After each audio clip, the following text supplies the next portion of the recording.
लग्नानंतर होईलच प्रेम मालिकेच्या आजच्या भागामध्ये प्रेक्षकांना आपल्याला असं पाहायला मिळालं की काव्या पार्थला घेऊन घरी आलेले असते. त्याचं औक्षण वगैरे झालेलं असतं आणि बाकी सगळे पुढे गेलेले असतात. मागे या दोघी राहिलेल्या असतात. नंदिनी काव्याच्या हातावरची जखम पाहते आणि विचारते, कशी आहेस ग काव्या? किती मोठी जखम झाली. जळता निखारा तू हातावरती ठेवा. काव्या म्हणते, काहीच नाही. जसं की आपली आई पूर्वी म्हणायची, तिळाचे लाडू बनवताना चटके बसायचे तरी नाही म्हणायचे. अगं पण मी ठीक आहे, असं काव्य नंदिनीला म्हणते.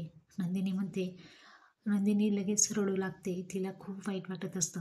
काव्या म्हणते, मी तर ठीक आहे, पण माझी बहिणीला काहीतरी झालं वाटतं.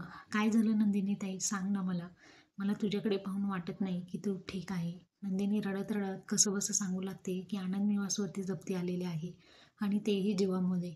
हे सांगणार इतक्यात बाबांनी आवाज दिलेला असतो. नंदिनी म्हणते, मी तुला नंतर सांगते, चल आता. तर अशा पद्धतीने काव्या